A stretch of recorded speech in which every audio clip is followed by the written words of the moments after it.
It's always there in the background, what you've been through. Even now when somebody knocks on the door, if I don't know who's coming, it's always a bit of a shock, even though I've got anything to worry about. I've not done a single thing since I came out. But it's still there, that constant thing of looking behind your back.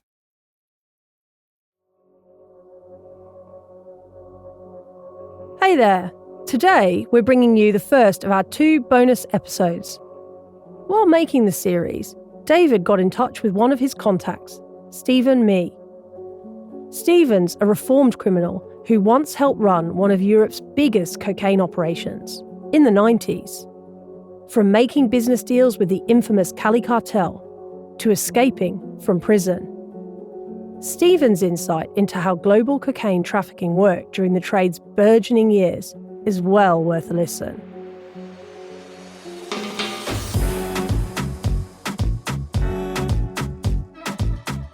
I'm Fiona Hamilton, and from the Times, the Sunday Times, and NewsCorp Australia, this is Cocaine Inc. Episode 9, The Artist.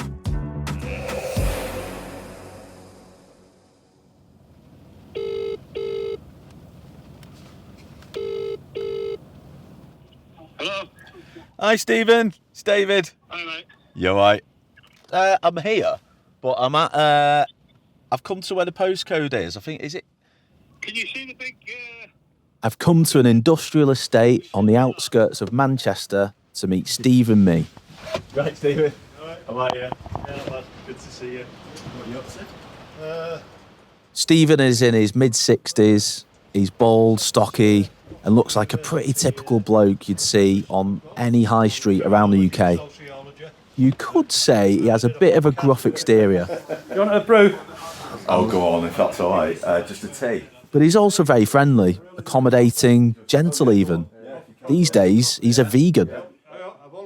I'm here with Will, one of the executive producers on this series. Like soy milk, Can I have it black, is that all right? Have it black, yeah. Cheers. I do like soy.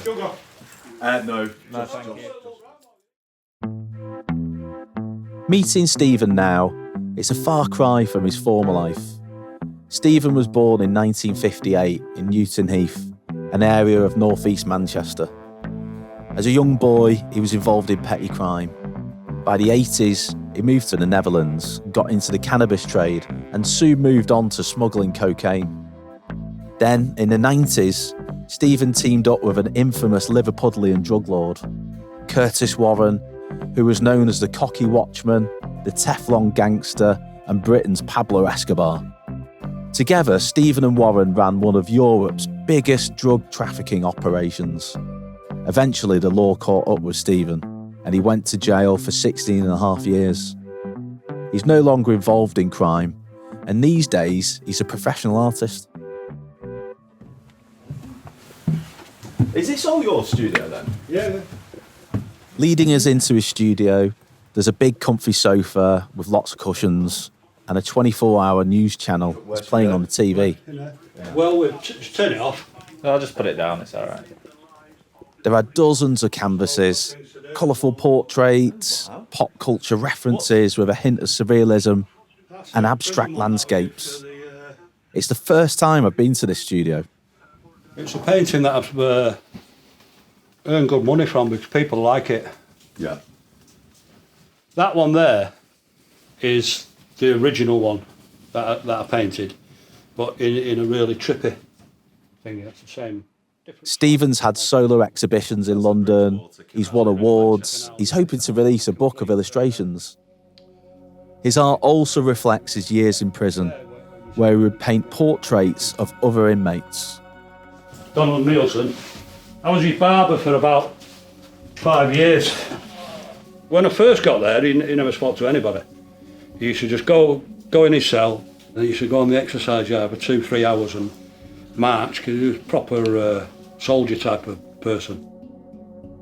Donald Nielsen was a prolific burglar, kidnapper and murderer, mainly in the north of England. He was nicknamed the Black Panther. His most notorious crime was in 1975 when he kidnapped and murdered a 17-year-old girl, Leslie Whittle. Stephen says when he knew him, he was an old man, emaciated and close to death. I was a wing barber, so he used to come, used to cut his hair. And then eventually he caught motor neurons disease. And then he agreed that I could paint his portrait. And we had to carry him up the stairs and prop him up in the corner, the way the picture shows. And can you just visually talk me through what you're looking at and how you painted it, and just describe it to a listener that... That's Will asking a question there. Yeah, just paint a picture. Well, really. I did a few sketches. Got a little black panther in the top corner to depict who he is. We put the decaying fruit to show end of life. And on the right you've got the single bed and a little table on the left. You've got the big bars behind it, and then you've got Donald. I think he weighed about 45 kilo at the time. And I'll never sell it, but I will donate it. Why do you not like it? It's who he is. He's a monster. It's like putting a picture of Adolf Hitler up in your house or something. Well, not as bad as him, but he was on them lines, you know. So why do you paint it, if you don't mind me asking? To capture the image. It was a one-off thing. I knew about motor neurons. I knew he only had a amount of time left, and nobody had ever managed to take pictures of him. After showing us some of his portraits, Stephen and I sit down in his studio to chat about his life and how he once ran a cocaine smuggling business. Let's begin with an incident in 1996 when Stephen was in Bogota, the Colombian capital. A meeting was arranged for me to go and meet Lucho, the head of the Cali Cartel. I bought Lucho a wire mechanism that you could move for directors to play with, and you could move it about and it'd make different shapes and all that. And I bought that to give him as a gift, because I was told that you should always take a gift to Colombians if you're going to meet them. The Cali Cartel is one of the most notorious and influential organised crime groups in history. As Pablo Escobar's Medellin cartel imploded, the Cali Cartel rose up to take control of the cocaine market. At the height of the group's power, they controlled 90% of the coke coming into Europe. A 1991 cover story for Time magazine described police referring to the leaders as Los Caballeros, the gentlemen of Cali. It's like a board meeting. They've got their own directors. You know, people might see cocaine as people in the corner. But when I've gone into this boardroom, it's a boardroom on the top of a multi-storey shopping centre. And we walked in, there's about 6 top Colombians. I've got my translator there. First thing they wanted to know was what happened to the cocaine. So 3,000 kilos they're asking about. Before Stephen got to Colombia, 3,000 kilograms had gone missing on the way to Europe. The cartel wanted accountability. As the conversation went on, Stephen and the translator started to get nervous. So I've had to explain where I've come from. They're saying, well, how did it get in it? So I've told them everything about, you know, you can check the papers and you can check who I am, and you've got these people walking in and out, coming back, whispering in their ear, telling them, that was him. He got nicked for this, and we know about that. Because this Colombian's telling me, and he's nudging me, you know, because he's panicking as well now. Because this could be just a meeting, or it could be an assassination meeting for the 3,000 kilo. And Lucho sat there all suited up and everything. These are all immaculately dressed with top suits on, you know. You've seen the films. That's what they look like. Stephen's talking about the Cali Cartel leader, Luis Analdo Quisino Botero. He calls him by his nickname, Lucho Palmera. And the meeting went on, a lot of mumbling on me, giving references about what happened and timeline as best as I knew, but they also knew that I wasn't involved in it. I only came into it afterwards. But I was the first one there to explain what had happened to the 3,000 kilo. Everybody else was still either nicked or in prison. So that was a scary moment. At the back of your mind, as you're on the plane on the way to Bogota, yeah, you must have been thinking to yourself, I am the first person in. And no, have I got to explain myself? I didn't think I was going there to explain anything. I thought I was going there to create a deal. And it was over with within 20 minutes or something. You know, he said, yeah, okay, well, what's going on now? And then it just literally went into, well, what have you come for? What have you got now? Have you got transport? Yeah, I've got this, etc. But do you think that 20 minutes basically decided whether you would live or die? Yeah, yeah.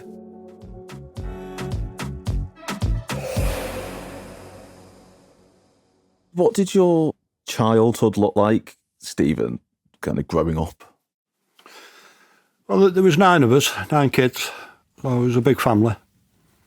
We grew up in a place called Newton, which was a poor area. I was born in the corner of the house. I literally fell out of my mum. So I was, I think, the fifth along. She got up from one chair and went to another, and I was born. Fell on my head, apparently. But I weighed 13 pounds, 12 ounces. So I was a monster of a kid. My dad had always worked, but my mum she had Parkinson's and was an alcoholic as well. So the combination of the Parkinson drugs and alcohol was horrendous. She'd go missing for days on end. She used to send us shopping with a £5 and give us a shopping list for a tenner, sort of thing. And if we didn't come home with the goods, we used to get battered off her, or, because she was either always drunk or sort of off her head on these really strong chemicals. And shoplifting became a normal thing for me. Me and my younger brother and sister used to go about with one of them old trolleys. Remember them tartan trolleys that you used to pull along? We had a little compartment in the bottom, and we used to put the food in and hide it under there. And this is at 8 years old. They was 7 and 6. So it was done out of necessity. My dad never knew about any of this. But we used to steal as much as we could, and that gave us food as well. What did your dad do? Dad was an electrician. He had a good job. He ended up working for the railway for 30 years or something. He was quite high up in the railway back then. What were you like at school? Apparently a terror, I suppose. I became a criminal at a very early age. 9, I think, was my first registered warning, and conviction was at 9 for burglary in my own primary school on my own. I got caught for stealing cars when I was 13. I stole the Lord Mayor's car from Oldham, from off the top of Saddleworth Moor. I'd gone down to a club in Manchester called the Reno. Been in there at 13 years old, and came out, stole another car to get home with.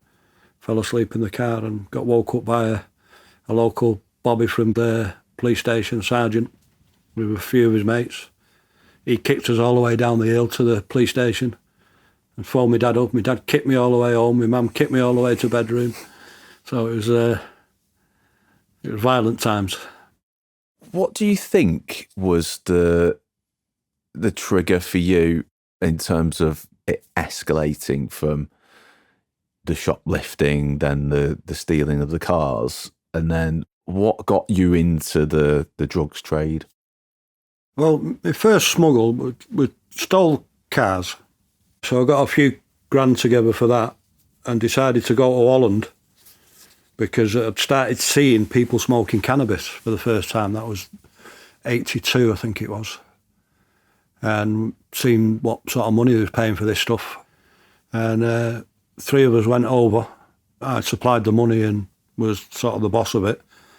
We went to Felixstowe and got them 3-day passports from years ago. You could just get them at the dock. And went to Amsterdam and started walking in coffee shops and asking them, could we buy a kilo of cannabis? And we got chased out of about 10 of them. And we ended up with the Hells Angels. They sold us a kilo. And we brought it back, sold it more or less instantly in bits, made about £5,000 out of it. We paid 1,300 quid for it at the time, which was a lot of money, but it was good quality. And then we went back and did the same again, and doubled it up, and went back and doubled that up and doubled that up, and just kept on doubling it up, and then started selling it into Germany as well. And then when I got to the 87, I think it was, we did the cocaine smuggle. That's when it all expanded. And why did you move from the marijuana to cocaine? The opportunity. I wasn't involved in cocaine, and somebody offered me a job to carry from Ecuador to Europe. And I went for it. I carried 24 kilo through. And because of the contacts I'd built up doing the cannabis, I ended up with people in France, Switzerland, and I ended up taking all my stuff and everybody else's stuff down all through Europe and Switzerland. How did you take 24 kilos through from Ecuador? How did that work? It was all completely corrupt in those days. It was organised by the Ecuadorian side, by the military. I think it was a 2-star general who took my bag onto the plane. I took it to the airport and sort of walked it in the airport, and then they were stood there while it was being put on, and they followed it all the way onto the plane. So they made it safe on that side of it. And then you just had to kamikaze it through the customs. So when it come off the European side, it just went onto the carousel. So you had to walk up and pick it up like anybody else, just on one bag. So I got a trolley, put it on. I was suited up and everything. I had a proper briefcase, and I devised my own little plan where I was going to drop my briefcase in front of the customs. So I opened my briefcase out and all pens fell out all over, right, which distracted, well, I thought it did distract them, obviously, because I got through. And I just had to walk through about 8 customs blocks down the middle, trying not to show any fear. Obviously it worked, and we got through.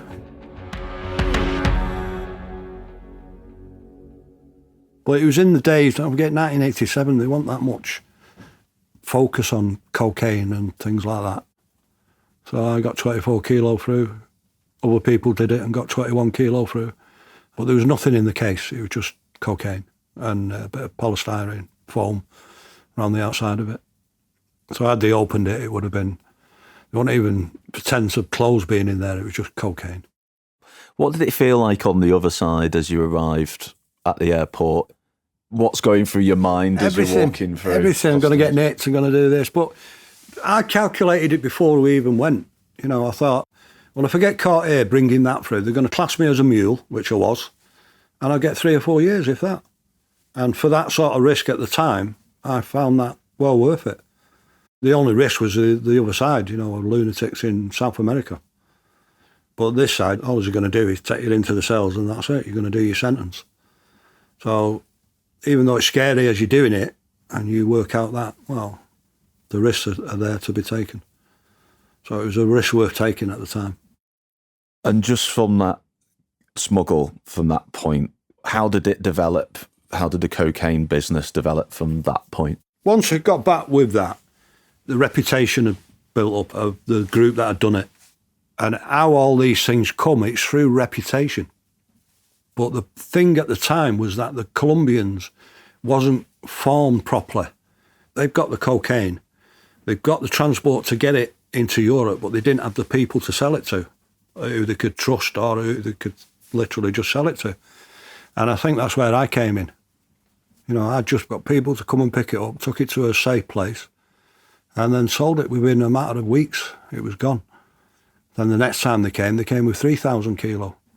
Would you describe yourself, you were kind of a middleman between street gangs that are selling it and the Colombians? Were you the link in that chain? No, I wasn't anywhere near any street gangs.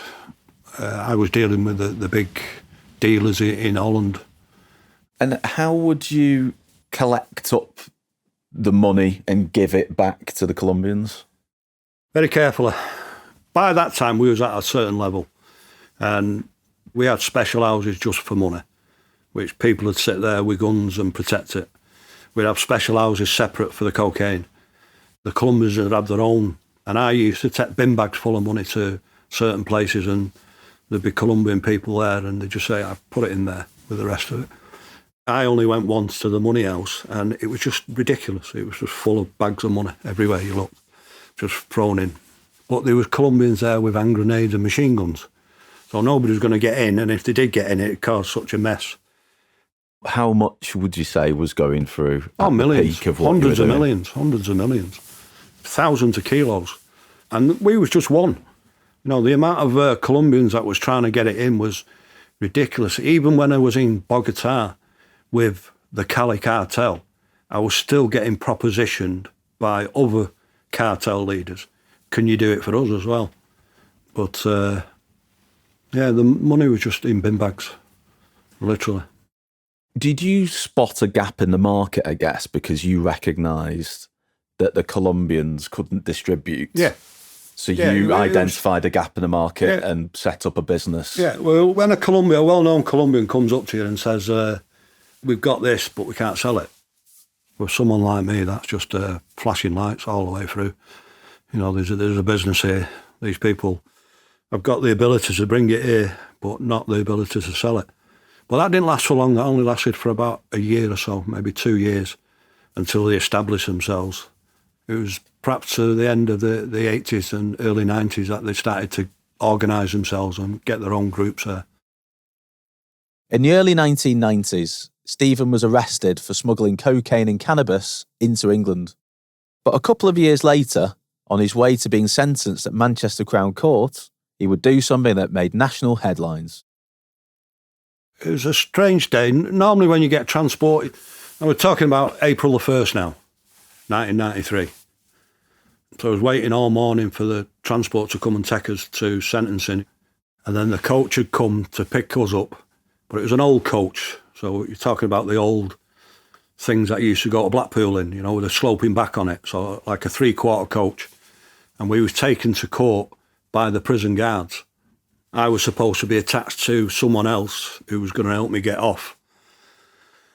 And instead of them attaching me and him together, which they'd done for a couple of years, me and him had been put together. And then all of a sudden, this big guard came from nowhere, fucking 7'10" or something he was, who was a monster, and attached this other lad to him. And this other little lad has been attached to me. It was nothing to do with anything. So they took us outside to the coach, and as I'm walking up the steps, I told him something's going to happen in a bit. And he just sort of mumbled and scurried up the stairs. So I'm cuffed to him. That's the prisoner you're attached to? Yeah, the prisoner I'm attached to. And I'm sat on the window side so that the person in the car could recognise it was me because I had a special coat on. See, all these things have to be planned because there's loads of coaches coming out all day long, aren't they, from prison, so they've got to know which one. So there's a special mark on my coat. He spotted it, come out in front of the coach. So there's one person in a car, pulled out in front of the coach. The coach has screeched to a halt. I've jumped up and shout, "Nobody move." And me and this other lad, I've dragged him to the front of the coach, pulled the emergency exit.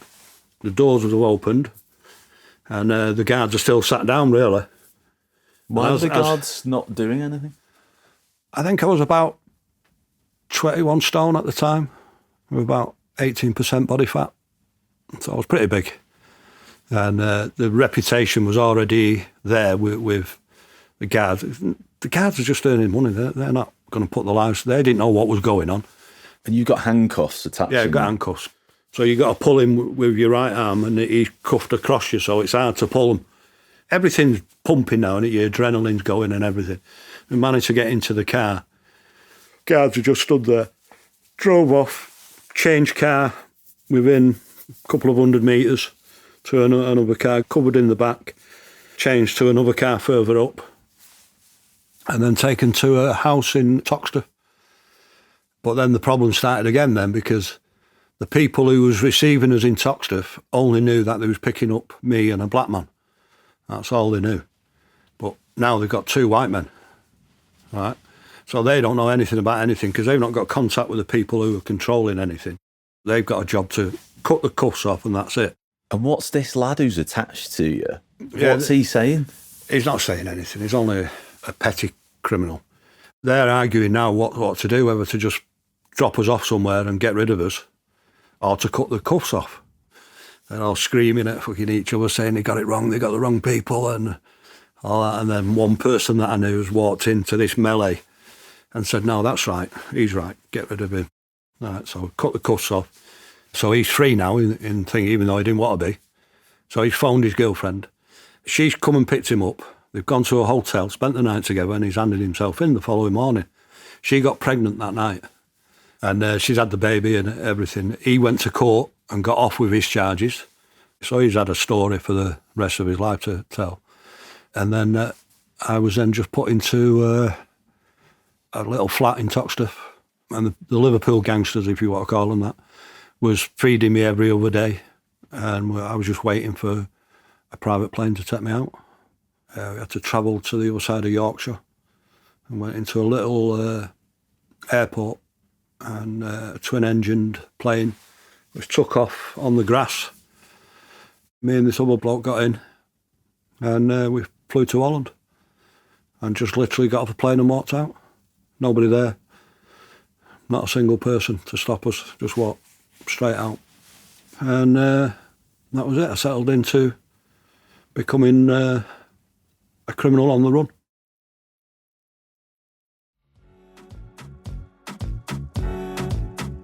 During this spell as a fugitive in the Netherlands, Stephen got a phone call from a mate he'd made in prison. It was Curtis Warren, the drug trafficker. He was ready to recruit Stephen as one of the top executives in his international smuggling network. Did you ever do No. the drugs that you smuggled? No, you can't be doing that. You never get high on your own supply, especially that stuff. If you start taking it, you're not going to get anywhere.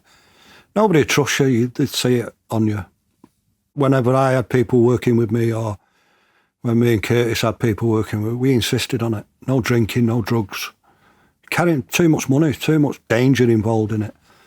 You just cannot be doing that type of thing, doing what we was doing. Not at the level we was doing it at, anyway. So it's quite professional. You're almost like an HR department. In you that way, and yeah. Curtis. Yeah. Screening Because people.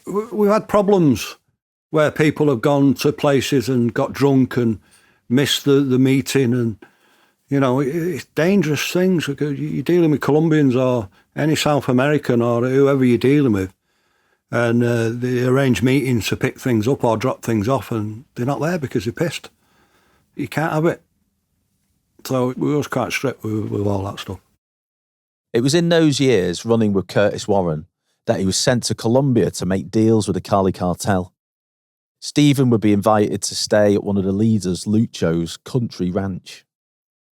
He had a tiger, a full-size tiger, and that just to roam about. You're talking about a ranch here now that you see like Dallas. So he's got a set of stables with tack in it for thousands of horses, because he's got hundreds of thousands of acres. Loads of cattlemen. He had a full-size chimp that he'd had from a baby, and that jumped on me, that thingy, and it started screaming. It opened its mouth.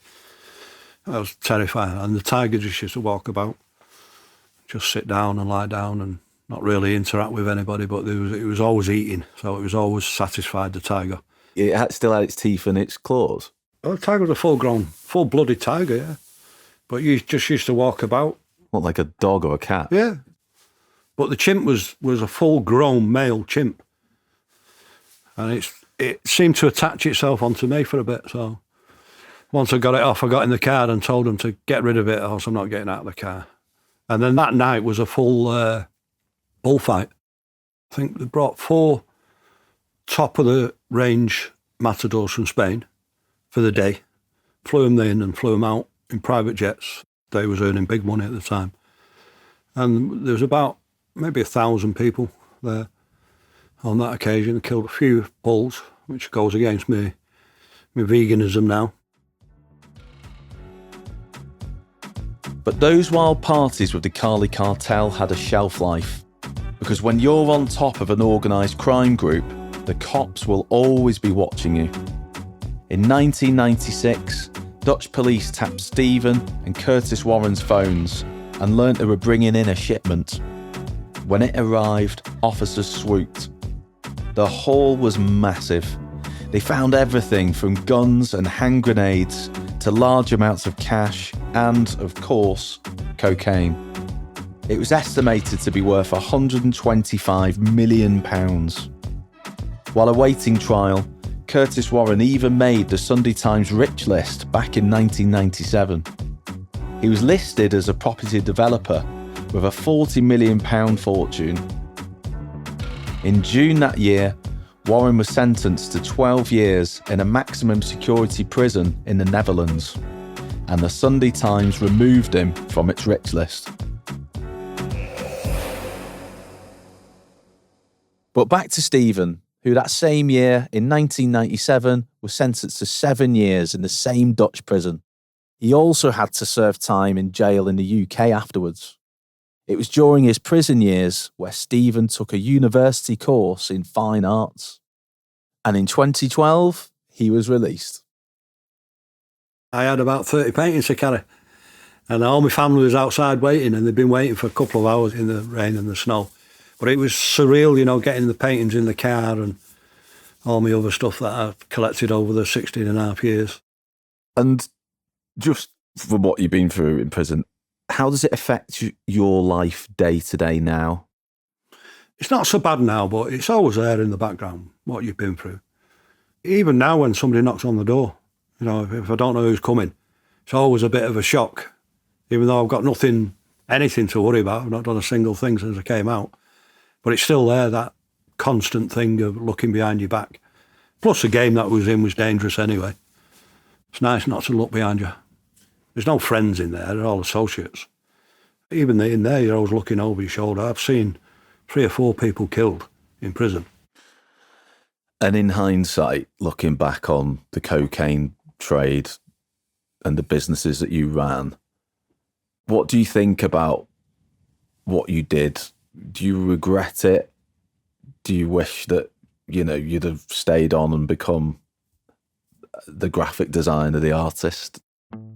When I came out, so I've come out after all that, all them millions and all that, money that got taken and everything that got took off us. And on the day of release, I've come out and then I've started meeting all my friends from school and thinking, all of them are doing well. Quite a few millionaires involved who've done it legitimately through their own hard legal work. Even the people who've just had a job and just worked have got their own a nice house, a nice car, go on holidays 3 times a year. I've got none of that in the end when you look at it all. And even when you do get to the top, one tiny mistake and it's all gone. As time's progressed, it's become a lot more violent, a lot more desperate people involved in it, dirty, horrible, miserable trade. All trust has gone from the criminal gangs. In any business, you've got a head of the business, and then all of a sudden somebody comes away and takes your managing director away, and then you've got the people below wondering what's happened there. You know, how do we get our cocaine now when the boss has gone? So then the next group move up into that position, and then every group below them moves up into that position. But what the police have done unwittingly is taken away any semblance of power. Eventually you're going to get to people who don't give a fuck about anything, who are 10 times more violent, maybe 50 times less clever. Because you've got to think of them people at the top was if they wasn't doing cocaine, they'd be at the top of a multinational business. You know, we was talking about hundreds of millions when we was moving stuff. So you're talking about major CEOs. And if you take any major CEO of any company on the planet at the moment, the people below it are going to feel it. And with the crime, I think it's the same thing. I'm not saying you can't keep arresting people because that's what you've got to do. But the consequences of that is every time you do it, the next layer is going to be more violent and care less about anything. And they're just in for it for the money. What do you think of Ellie Edwards, a young 26-year-old beautician, murdered outside of a pub on Christmas Eve by Connor Chapman? Yeah. Well, first of all, condolences to the family for such a terrible loss. It's that consequences of power and money. And how do you control it? I don't think it's controllable. It's one of the things that haunts me as well, the damage that I've done in my past because of it. And unwittingly, not even thinking about it at the time.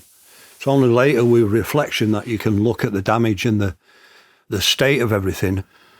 But, I mean, you can point to Ellie, you know, because of what I did technically evolved into creating the monsters that killed her. But then you have to start asking, well, how far back do you go? We didn't start the cocaine business. Other people started that. But I accept my my own guilt for what I did. Just dealing in any way, shape or form, you become an outside monster to society, really, I suppose. There's no easy way to put it. There's nothing good comes out of cocaine and heroin other than misery and death. Coming away from the interview with Stephen, he paints a picture of a swashbuckling lifestyle and a rose-tinted view of the coke trade in the 80s and 90s. I've known Stephen for 2 years, and I've always found him very open and honest about his past. Interviewing someone who's been in jail is tricky. Stephen had a hard childhood. The way he tells it, crime was always a part of his life. But as a journalist, you want to get the balance right. He is, after all, a convicted criminal. At the height of his notoriety, he was wanted by Interpol. He says he wasn't directly involved in violence himself. But whether that's true or not, it's inevitable that his actions, trafficking huge amounts of cocaine and transporting it through Europe, has had an impact on the prevalence of the drug today. Although he was sent to prison, others just rose up in his place. And it's still leading to fatal consequences decades later. As an older man, I feel he understands this, and it's clear he shows remorse. He can never truly escape all those years in the underworld, running from the law, even after atoning in prison and turning to art. So by speaking about his former life, perhaps it can help us understand how organised criminals and cocaine networks operate today, to understand the business model and whether the violence and destruction, the human cost, can ever be stopped.